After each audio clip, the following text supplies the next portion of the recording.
Okay,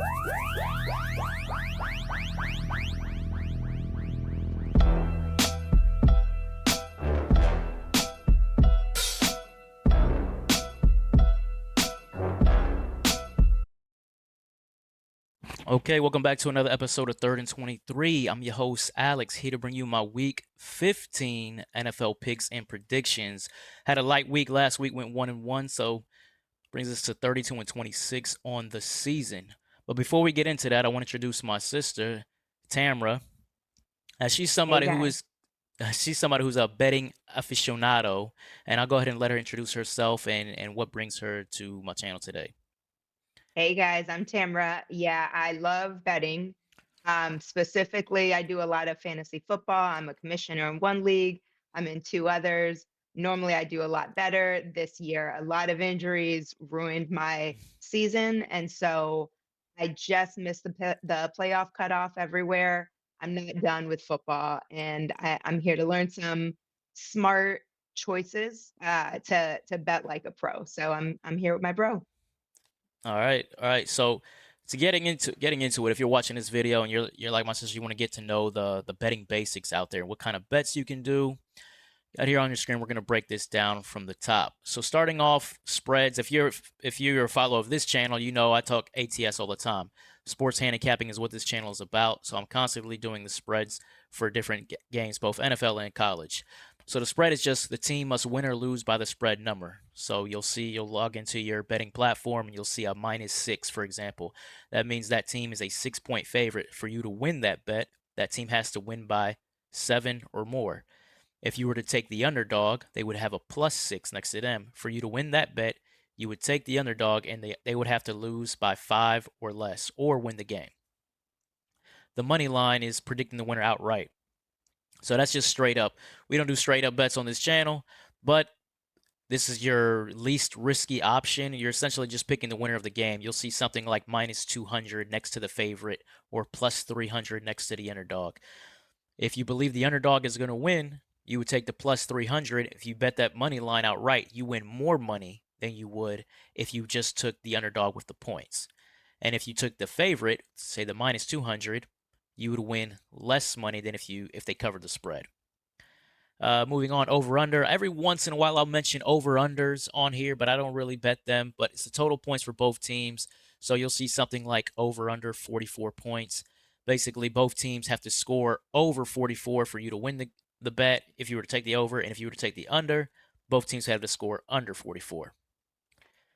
We have straight wagers. So this is just bet on a single event or outcome. So it's one of my strategies is straight wagers. I do a lot of straight wagers. So we'll say a team is favored by 4, and you'll see me talk about them on my channel. I'll do a straight wager, lay the 4 points, which means I'm taking the favorite and the 4 points, and just that bet. That's a straight wager.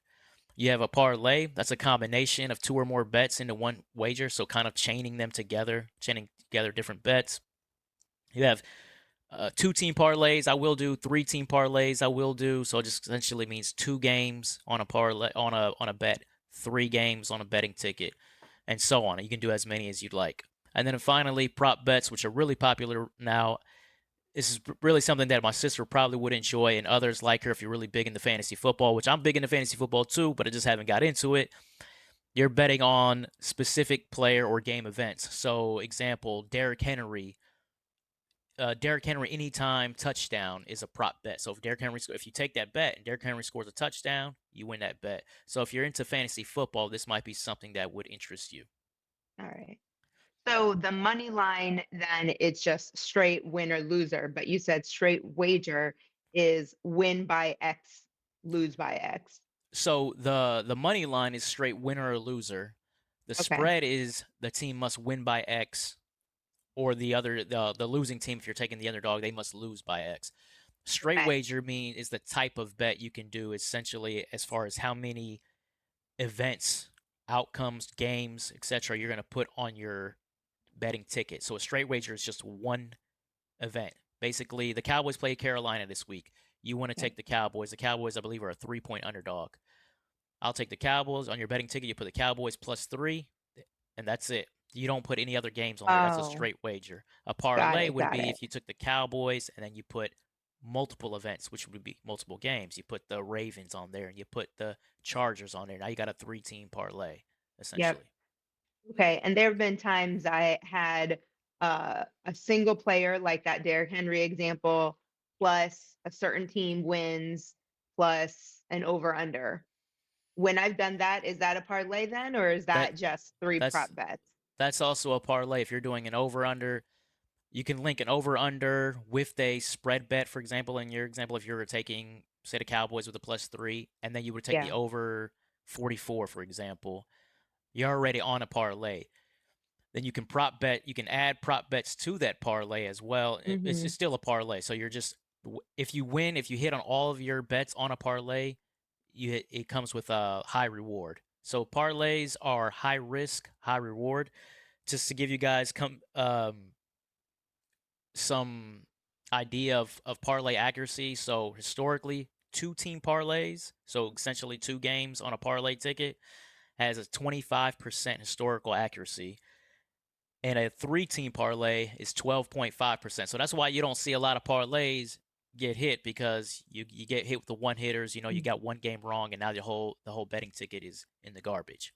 So that's one of the reasons That why I don't explains a lot. do more than three game parlays. I sometimes will, but usually I'm straight wager, two team, and three teams is my strategy, but everybody has their own. That explains a lot of losses I had last year in the playoffs. Yep. And money line, you said you never do that. I want to bet like a pro, so why wouldn't a pro do that? So money line, I don't want to say that I don't talk money lines on this channel, but I do money line bets. So money line would be, and actually, if you like, if you're ready, we can actually get into the first game, and we'll Okay, have some examples of what I mean of, cool. or examples where you can see betting money lines. So our first game that we're going to talk is going to be the Commanders at the Saints. So in this game, the Commanders come in as a 7.5 point favorite. The money line is -345, and the over/under is set at 43.5. So in this game, if you were to take the Commanders money line at -345, that's a high money line. If you're going to straight wager this, not parlay, straight wager, this means you have to bet $345 to win 100. So always think in terms of powers of 100 when it comes to money line.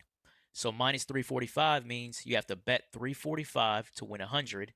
And if you believe the Saints are going to win, that means you bet 100 and you'd win 275. So the reason that you don't want to, the reason that I don't do money lines is, if I'm taking the Commanders at -345, I have to bet $345 to win 100. But if you take the spread, spreads are usually, you would have to see the juice. They're usually typically different, but usually like say a -110.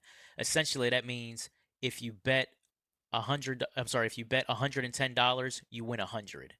So it's a lot different. You have to bet 345 to win 100 if you did the money line, but you only have to bet $110 as long as they cover the 7.5, and then you win 100.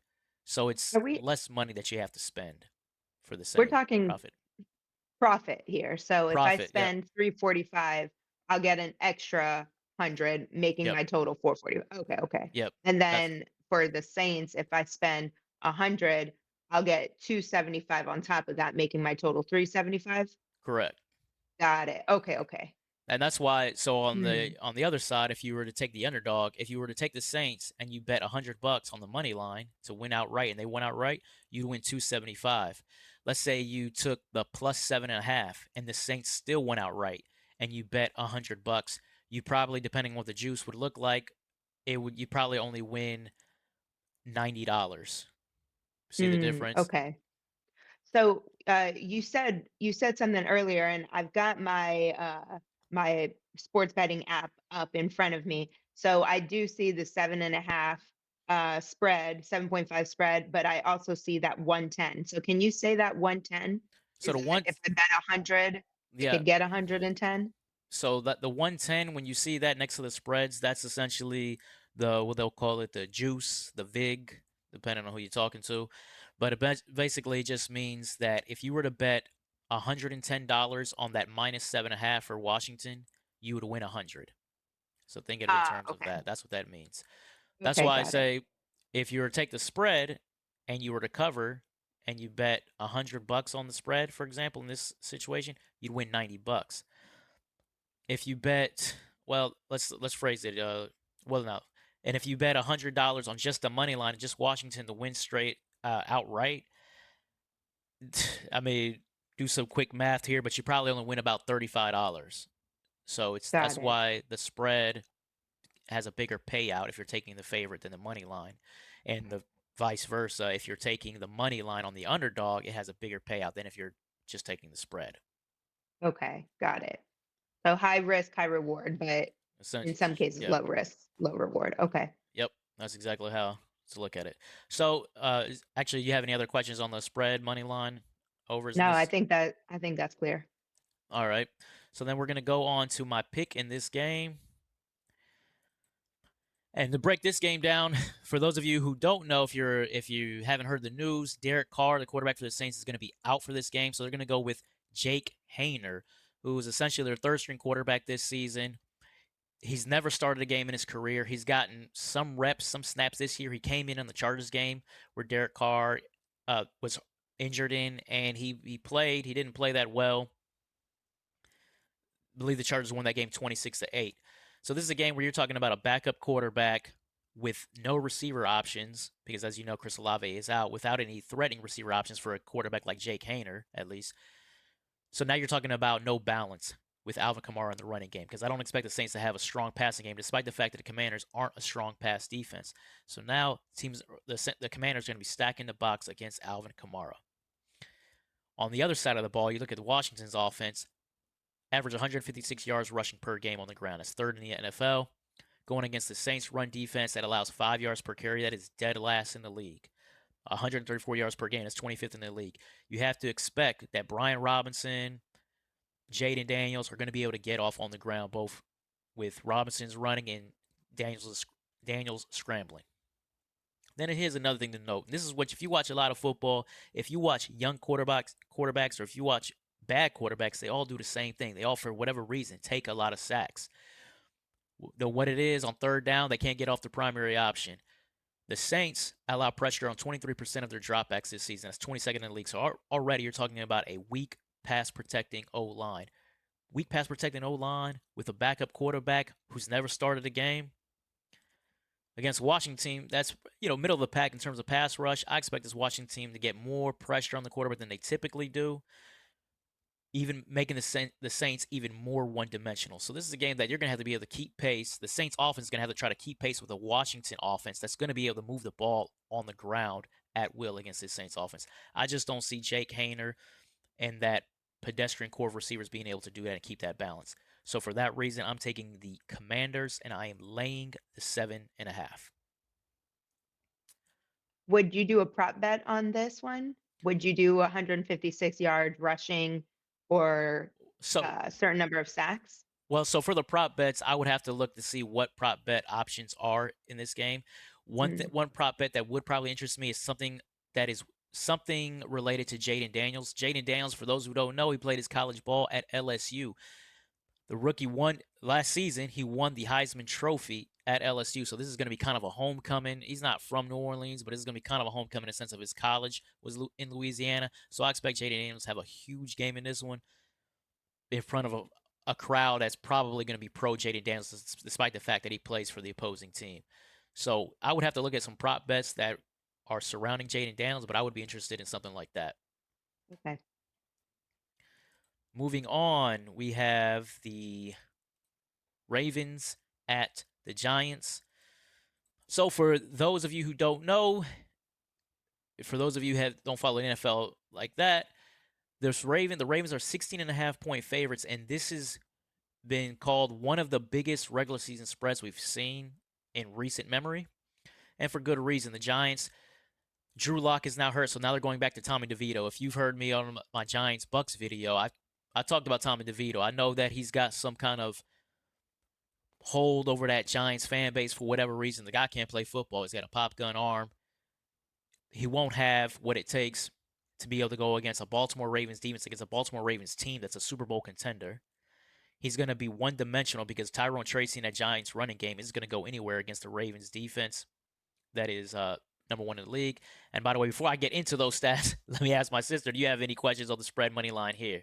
Because I have, The gambler in me wants to put money on the Giants, but the real human in me is like they won 2 games. Don't waste any money on these guys. I'd agree with you there. So again, and as I was saying, you're talking about a Giants offense that's going to be one dimensional. Tyrone Tracy's done some good things running the ball, but the Ravens are second in the league, I believe, or actually first in the league against the run this season. They're going to be one dimensional, as I said. Tommy DeVito in that passing game. I really like Malik Neighbors, but he's not. DeVito doesn't have anybody else to throw the ball to. And I would actually look at it differently. I would say Malik Neighbors doesn't have anybody to throw him the ball. That's how I would look at it. So you're talking about a Ravens pass defense that struggled this season, but they're not going to struggle against DeVito. You're talking about a Ravens run defense that's one of the best in the NFL. They're not all of a sudden going to struggle against Tyrone Tracy. On the reverse side, the Ravens 8.7 yards per attempt, number one in the league in terms of passing offense this year against a very weak Giants pass defense. The Ravens running offense 179 yards rushing per game, second in the league. The Giants 29th in the league stopping the run. Everything here points to the Ravens being able to cover that 16 and a half and to absolutely wash New York in New York. One thing to note, I say this all the time. There's one player that can lose this game, and that's Lamar Jackson. Last season, Lamar Jackson against the Cleveland Browns, a game I did on video, went against a bunch of Browns backups. They were a 6-point favorite. Somehow, some way, he loses that game. This season, same situation against the Browns. A bunch of Browns backups. Lamar loses the game. People probably don't remember this, but early in the season, the Ravens lost at home to the damn Raiders of all teams. So Lamar Jackson has a history of losing games that you just would not expect. That said, I don't care. Lamar's won me money this season, so I'm going to keep riding with him. He's run me money plenty of times in life, so we're going to go ahead and lay the 16 and a half. There's nothing in this game that says the Giants should even score, okay? So the Ravens should absolutely work New York in New York. I expect to see Ravens backups playing in the fourth quarter. And I And checked the weather. It's not supposed to rain. I mean, it's low percentage chance of rain and all of that. But yep, with what you said with Lamar, 16 is a high spread. Do you feel like that could be the risk, just how high that spread is? yeah, definitely. 16 and a half point spread is not a spread I would typically ever do. But I think of it in terms, so taking the numbers out of it, just thinking about real football. You watch a lot of football. You say, well, if you're going to take a spread like that, you have to think, how is the backup going to score? Because that's how a team doesn't cover. The underdog team, not the back, I'm sorry. The underdog team scores. Can that underdog team score enough to keep pace with Baltimore? Because Baltimore's going to score. Right, Tommy right. Okay. DeVito, we got one wide receiver, Malik Neighbors. Tyrone Tracy is an okay running back this season. He's had moments of being okay, but the Ravens also are the best run defense in the league, or top two. Yep. And again, Okay. I'm not a DeVito guy. I don't see it happening. So then finally, our third game that we're gonna do is going to be Buffalo at Detroit. Detroit. This is one of the biggest games of the weekend. There are actually a lot of big games this weekend. Detroit is a 2.5 point favorite on what some are calling a Super Bowl preview. So in this game, this is like actually a perfect example of if you were going to take Buffalo, do you take the points or do you take the money line? So Buffalo, if you were to bet $100 and take Buffalo straight up, you would win $124 off a plus 124. But if you were to take the points in Buffalo, you bet $100, you would win. If you have the betting gym in front of you, it's probably minus 110. You'd win $90. So 90 to 124. To me, I would probably just take the Bills money line straight up if I was to think Buffalo's going to win that game, because we're just talking about a $30 difference here. Yeah. So I would probably take the money line in this Bills game, and then if you parlay that on a two-team parlay, you could certainly make a much nicer profit versus just taking the spread in the Bills in this game. What do you think about this over under? Because I also want to look at the weather in Detroit and see. So, well, yeah. So the weather in Detroit, you don't got to worry about. They play in a dome, but Oh, okay. yeah. But Then we're the good. 54 and a half, this 54 and a half in the NFL for NFL spreads is a very high spread. That means the odds makers are expecting this to be a high scoring game. And both teams have very good offenses. So that could very well be the case. But more into that right now. So we're going to break this game down. We're looking at first thing I want to look at just to point something out is run defense, particularly Buffalo's. I've talked about this many times with the Bills. Bills have a great record. Bills have a great pass defense. Bills do a lot of things well, but what a lot of people don't know is Buffalo does not have a good run defense. They allow 4.7 yards per carry. The reason people don't know this is because the Bills constantly are in the lead of games, so teams can't really run the ball. That's not going to be the case against Detroit, the best team in the NFL, in my opinion. Detroit, 151 yards rushing per game. That's fourth in the league. Montgomery, Gibbs, against this Bills run defense that I believe is susceptible on the ground. I think this is a major advantage for Detroit that probably doesn't get talked about, but certainly can be exploited by Dan Campbell. But for me, in this game, when I'm looking at how am I going to decide who's going to win this game? And I think about that over under spread of 54 and a half. I'm like, I don't know. The under to me looks a little better than the over. And why do I say that? I say that because I look at Buffalo's red zone conversion rate and and their third down defense. So for a 54 and a half, you're expecting both teams to score. We're talking about defensively. Detroit's fourth in the league converting on third down. Buffalo's 26th in the league. That means for me, I look at it, I see Detroit constantly having the ball, constantly having that time of possession at home, constantly getting first downs on third down.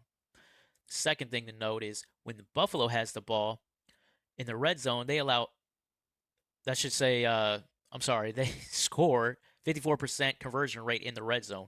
While Detroit in the red zone, no, that's correct. They allow 54% conversion rate in the red zone and 16%. So Detroit is probably going to get touchdowns, but Buffalo against Detroit, a 47% conversion rate, Buffalo might be settling for field goals. So for me, when I look at the 54 and a half, I'm like, it might not. I'm thinking I lean more towards the under, though I probably wouldn't do that anyway, or I wouldn't do an over under anyway because I typically don't. But I would lean more towards the under as I think Detroit is more likely to control the ball, score touchdowns in the red zone versus Buffalo, who's probably going to have to rely on big plays, who probably will settle for field goals in the red zone, and they can't. I don't think they're going to be able to stop Detroit's running game. So for those reasons, I'm taking Detroit. I am laying the 2.5. Detroit by 3. I think it's going to be a competitive game. It's one of the best games of the season, but I like Detroit laying the 2.5. This one, it's so tight. It does make me nervous to want to bet on this one. This the opposite of why I'm a little questioning whether I would bet on the previous game. How do you overcome that kind of that tight spread and that big number that you said you're thinking over under? So for this one, when you got a tight spread like this, you think in terms of NFL. If you watch a lot of NFL football, you know that a lot of games, these are key numbers in NFL: 3, 7, 10, and I would say 14. But the most important number there is 3. So historically, if you're talking about terms of margin of victory, Hmm. 3 points is the most common margin of victory in an NFL football game at 8% of the time. So 8% of the time, teams have won by 3. You think, well, that's not that high of a number, but that's higher than a lot of other numbers. Yeah. That's why you'll see a lot of 2.5 and you'll see a lot of 3.5 when you're looking at spreads of tight games, because it takes a lot of money for odds makers to move a game from 2.5 to 3 or from 3 to 2.5. So if you were to see the spread go from 2.5 to 3, that means a lot of money went in on Detroit because it would take a lot of Mm. money to move from a 2.5 to a 3. If you saw a spread with a 3, for example, I believe Carolina is 3-point favorite against Dallas.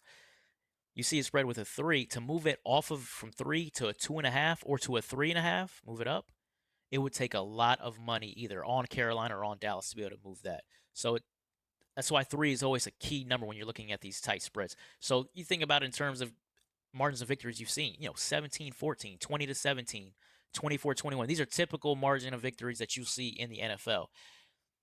To lose this game, laying the 2.5, Detroit won 22-20, 19-17. These aren't outcomes that you typically see. I mean, I could get burned on it. I mean, it's Hmm. it's happened before, but that's not something that you will commonly see. So when I see a 2.5 and on a bet that matches my model, I typically like to do that. So that's why I take Got Detroit it. and laid it 2.5. Okay, that makes sense. So I'm hearing that. That makes me feel more comfortable here. And then you said something about if the Cowboys Panthers game is a 3, that one actually maybe stay away from because it's unlikely unless you bet on the 3, right? Yeah, Is that an and then option also? yeah, and I mean, you can lay the 3. You take, say you take Carolina and you lay the 3, and the Carolina wins by 3. It's a push, and all that happens is you get your money back. Oh, okay, So okay. It's a waste. a lot of people will do is if you feel strongly about it, they'll buy a half point. Like say you feel Oh, strongly that Carolina is going to win the game, you'll buy the half point and move the 3 down to 2.5. And now Carolina just okay. has to win by 3, and you win your bet. So, Got it. Okay. but yeah, so that pretty much wraps it up. I got 3 games on tap for you in this video. I will probably do a couple more games tomorrow morning, as I typically do on Sunday mornings. Just waiting to hear last bit of news on some injury reports. But anyways, if you like the content, please like, comment, subscribe. Thank my sister for being on the show today and being able to help us explain the different ways you can bet on football games. And Thank as you. I'm gonna take my money. I'm gonna bet on these 3 games. I'll leave a note in the comment to let people know if I'm not getting my brother a gift for the holidays or not, depending on how we do. yep. All right, so there it is. So she's gonna follow me. If you guys are tailing me too, good luck to you. And as I said, you're gonna see my YouTube channel here in a few seconds. Take care.